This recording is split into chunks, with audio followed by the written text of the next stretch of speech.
So last time on True Fear, I talked about the LA Sleepwalker. If you haven't seen that video, click here and you can go check it out. Go check it out! So I never saw the LA Sleepwalker again, but I did make a habit of going out there to check to see if it was a habit, that he was doing it every night or something. He wasn't, but what I did notice is some other very strange things around my apartment complex. Now, this was not a nice apartment by any standards, but it was student housing and it was close to school. I wish I had never stayed there, but there's nothing I can do about it now. So anyways, there's all these closets scattered around the apartment complex, and usually they're just closed and locked. But when I got back one night from going to check for the sleepwalker, I noticed that one of them was open, and none of them have ever been open before. So me and my roommates go to investigate, and we just find all of this crazy stuff inside of the closet. Lawn chairs, cones, a shovel, just all of these random objects that anyone who lives in an apartment would never really need. I don't remember all of the exact items though. And the thing that was really weird about this is that none of our resident keys gave access to any of the closets. So if these closets weren't for resident storage, then who were they for? So we decided to do a little investigating and check out all the doors in the apartment complex that didn't lead to other people's units. Most of the closets were either locked or empty, but we did discover two new doors that we could access. One was at the end of our hallway, which you can actually see here in dead air, and the other one was on the hallway opposite of ours. And they both led to these secret stairways, which probably weren't a secret to the stoners of that apartment building because they both smelled like weed. The stairway closest to us had a doorway leading out to the side alley, while the one on the other side did not. We always thought that the main staircase, which you can see right here in Acrimonious, was the only way to get up or down in the building because whatever labels that had been on these stairwells to tell you that they were stairs had been torn off. But the most important part was at the top of each stairwell there were two doors, one leading back to the resident hallways and one leading to we don't know what. So we wanted to figure out what these other doors led to. At the top of the staircase closest to us, the door was locked, but on the other side, it was open. Behind the door, there's this tiny closet, and in the back of the closet, there's this metal hatch, about 2 feet by 2 feet. So we open the hatch and it leads to the chute. We look down in the chute and there's this secret room underneath. And we had no idea how to access this room from the rest of the building. And we had no idea that it existed before. So I poked my head down there and it was pitch black. But with the help of a phone light, we were able to see a few things. There were some boxes, some canned food, and a sleeping bag. So I immediately pulled my light out of there because what's going through my head is there's someone living down there. And if they see the light, they're probably going to walk underneath and look back at us. And if something like that did happen, I imagine the person would probably be enraged that we found out that they were living down there. Because let's face it, the management of that building, however lazy they may be, probably wouldn't be too happy if there was someone secretly living inside, and they would be likely to investigate. Actually, on second thought, that management literally didn't care about us at all, but that would be considered trespassing if somebody was down there. So if somebody found out, they could potentially get the police involved. Think about if you were living down there and somebody found out about you. That's potentially threatening like your entire existence, your entire way of living. You would probably want to do something about it. And I know that sounds kind of overdramatic, but you have to keep in mind that these people on the streets in LA are there for a reason. It's a sad reality, but you see a lot of people who are mentally ill, or at least like mentally unstable. So honestly, the idea of somebody seeing us and coming after us was not entirely out of the question, especially considering the fact that we have nowhere to hide because they know that we live in those apartments and they could easily follow us back or lurk by the entrance until we go in or out. And I know this whole thing might sound a little over the top considering we had no actual evidence that anyone was living down there, just a top-down view of some canned food in a sleeping bag. But you have to remember that I have a very dark imagination and there was enough evidence to at least confirm that there was something going on. So we went back to our apartment and started discussing what we had seen, and thus the idea of the Hobo King was born, or at least it started as just an idea.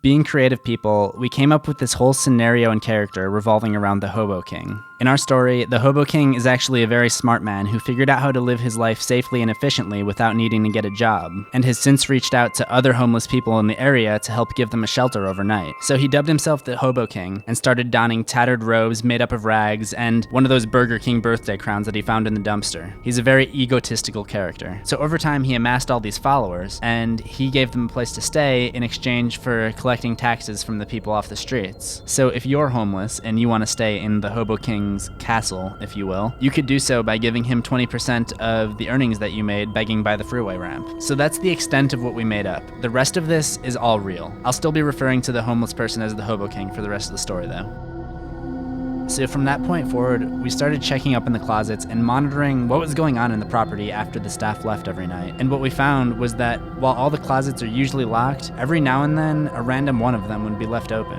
and we would just find more weird things inside. But that one door at the end of the staircase that led to the chute was always open. We think that somebody left it open a while ago, one of the staff members, and perhaps forgot about it, and it's just been left open ever since. But the question still remained, how is the Hobo King getting access to this supposedly gated property? Who is the one getting inside and granting access to all of these doors and closets? To answer that, we looked at the 3 types of people who have access to the property: the residents, the managers, and the maintenance guy. Anyone else who came onto the property, like pest control for example, was an independent worker and didn't have access to anything. As I mentioned earlier, as residents, we didn't have access to any of those doors because none of our keys worked on them. So that just left the manager and the maintenance guy.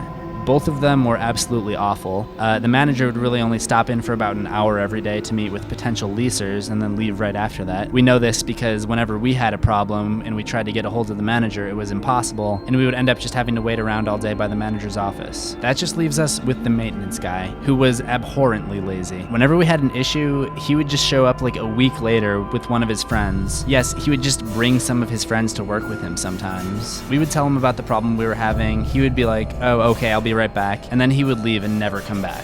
But we did notice that he would spend a lot of time behind closed doors in his office talking to one of his friends that he had brought to work, which led me to this theory.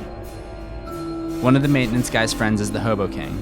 The maintenance guy feels bad for him and leaves him open a closet or room to stay in each night. After the Hobo King gains some followers, he convinces the maintenance guy to let a few of them stay as well. Over time, it leads to an infestation. This theory is backed up because during the day, when the maintenance guy was in, is when all the locks would get changed, which was also when we were away at class. We would also see the maintenance guy roaming around with a huge key ring with dozens and dozens of keys. And finally, the maintenance guy was always in his office, but he was never actually out maintaining or fixing anything. We continued to keep tabs on all the activity that was taking place around the apartment complex, but what we really wanted to know is how to access that secret room, with the exception of opening the hatch and throwing a rope and climbing down, and then being stuck down there with a potentially crazy homeless person, and no exit.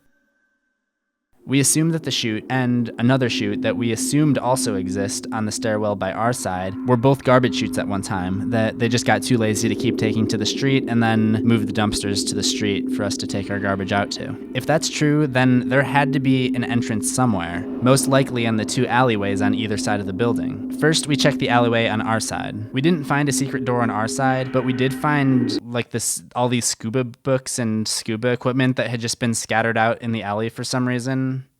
I really don't know what to make of that. That doesn't even have to do with the story at all, but I just thought I'd throw that in there. We had to hop a fence to access the alleyway on the other side, a fence that seemed to be guarding nothing but an empty alleyway, until we found a door on the side of the building that lined up with the exact location where the secret room should be. We were actually pretty nervous to go inside because what if there was a homeless person living in there right now? But we wanted answers, so we decided to just quietly go inside and see if there was anything going on in there. So I go down the alleyway to open the door. My roommates get ready to run if need be. I turn the handle and the door's locked. But here's the thing, we don't know if it's locked from the inside or the outside. So just to play it safe, we book it. All the way back to the other side, all the way back until we're safe inside of our apartment. So for a while, we're just sitting there discussing it and kind of building on the lore of the Hobo King. So in the apartment, we have this big rear projection TV. And while we were talking, I kept looking over at the window because I felt like I saw something moving. And I should add that the window leads to the alleyway on our side. And then at one point, I thought I saw something on the TV, but the TV was off. This was a reflection. And in the reflection, I see the outline of a man's head staring through the window. I look over to the window and the man's gone. I look back to the TV to see if it was maybe something else, and whatever it was gone. All I can see in the reflection is the empty window. Now, I'm not going to immediately cry Hobo King because we did make that character up, but I don't think it's out of the question to suggest that there may have been someone living in the building. Or maybe not. I mean, we had a neighbor who lived next to us who had somebody break in through his window, so it really could have been anybody. But there is one more chapter to this story. We didn't end up staying at the apartment complex much longer than that. And no, we did not leave because of the Hobo King, but basically what happened is there was this leak in our ceiling, and the maintenance guy was too lazy to fix it, and it turned into a hole in the ceiling, and once the hole formed in the ceiling, we got bed bugs, and it was just this whole huge disaster. The bed bugs were a fate far worse than any Hobo King, or really far worse than anything at all. It was an awful experience, but that's a whole nother story. But anyways, we were kind of getting over the whole Hobo King thing because we hadn't seen anything in a while. But before we left, we were walking around and we noticed that there was one more closet door that had been left open, and it wasn't one that we had previously seen open at any time before. So we opened it. There were some electrical panels, wires and switches, a potted plant, but on the floor, there was a blanket and pillow. And it wasn't like they were folded up and stored in the corner. They were laid out like an actual bed. But the craziest part of any of this was in the closet, there was a bunch of graffiti on the walls. And they were mostly just like so-and-so was here and pictures of penises and what have you. But there was this one little bit of text that completely blew my mind. It said, King. So as we were filming this, my buddy West Dakota, who's helping me film these videos, actually mentioned that he has a little bit more information that I wasn't even aware of. So I'm gonna hand it over to him. So this apartment complex ended the contract with our school due to a whole slew of issues, but a couple months before that contract ended, hanging up around the complex were signs telling the residents to make sure that the gates were closed because there were a bunch of homeless people getting into the complex and sleeping in the closets you've been told about. So that just confirms the story a little bit more about how there were homeless people staying in this apartment complex. And I didn't even know that going into this. I just asked Dakota to come to help me make a video. He didn't know that I was recording this at all, and he just happened to stumble upon that little bit of information. This was the last of what I have to tell about the Hobo King. I was actually working on a found footage web series for a while based on our apartment complex and our idea of what the Hobo King might be. It included characters that represented each of us, as well as some new made-up characters. Sadly, I never got to shoot it before the bedbugs forced us out of that place, and the script really did rely on the geographical layout of that complex. However, after the bedbugs, we found ourselves hopping around from hotel to hotel for a while. So on the next episode of True Fear, I'll be telling you guys about the crazy woman in one of the rooms. There's a crazy woman in one of the rooms. Leave your own theories about the Hobo King in the comments. If we get 200 likes on this video, I will read you guys the script for my found footage web series about the Hobo King, either here or on my other series, Al Dente Creepypasta. So make sure to share this video, get it out there, get it some likes, and as always, don't forget to subscribe, and I will see you in the next video, assuming we both survive.